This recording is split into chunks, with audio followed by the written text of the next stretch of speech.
আসসালামু আলাইকুম everyone, hope you all are doing well. তো আজকে আমি চিকেন মোমো করে নিয়েছি। তো আমি কীভাবে মোমোটা করেছি ফুল প্রসেসটা আপনাদেরকে দেখাবো, কিন্তু একটু শর্টকাটে। তো আমি এখানে আজকে চিকেন মোমো করব, 2-3টা শেপ দিব। আর একটা খাবো পিৎজা, যেটা চিকেন ক্লাসিক পিৎজা, সেটা রেডিমেড ছিল, জাস্ট আমি কিনে এনেছি। তো আমি এখানে চিকেন মানে মুরগির মাংস ব্লেন্ড করে নিয়েছি।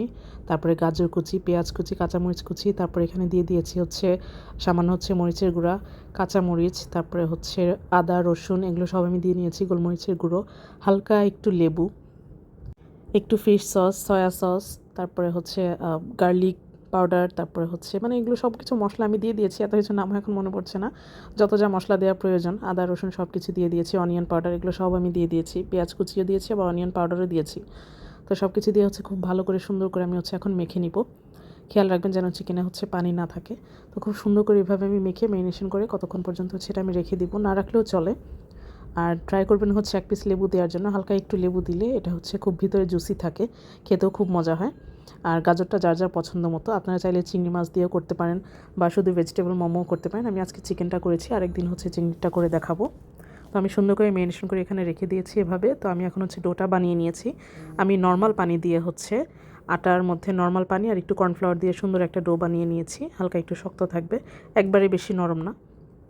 তো এভাবে গোল গোল করে একদম ছোট সাইজের আমি এভাবে বলের মতো করে নিয়েছি।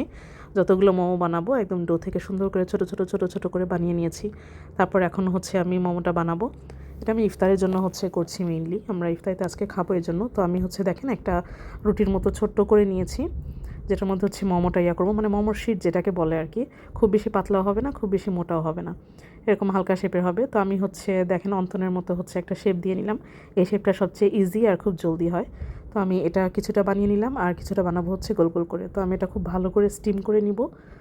প্রত্যেকটা মোমো মানে যতটুকুই দিব আমি 10 মিনিট করে, 10 থেকে 12 মিনিট করে আমি স্টিম করে নিয়েছি। তো তারপরে এই তো খুব সুন্দর মোমো আমার রেডি। দেখেন খেতে খুবই মজা হয়েছে, খুবই জুসি। আপনারা চাইলে সস দিয়ে খেতে পারেন বা গ্রিন কালার চাটনি দিয়ে খেতে পারেন, আমরা দুটো দিয়েই খেয়েছি। তো খুবই মজা হয়েছে। আমি এখানে দেখেন সবগুলো শেপই দিয়েছি, আরেকদিন শেপগুলো কীভাবে দেয় সেটাও আমি আপনাদের দেখাবো। আজকে সময় স্বল্পতার কারণে দেখাতে পারিনি। আর এটা চিকেন ক্লাসিক পিৎজা, যেটা আমি কিনে এনেছি। এটা রেডিমেডই পাওয়া যায়, আপনারা চাইলে ট্রাই করতে পারেন। এটা খুবই ভালো, 200 টাকা নিয়েছে, কিন্তু এটা আসলে খুবই মজা খেতে, চিজটাও খুব ভালো থাকে। আমি শুধু হালকা আর একটু উপর দিয়ে সস দিয়ে দিয়েছি। এখানে chicken, mushroom, black olive, capsicum সব কিছুই ছিল।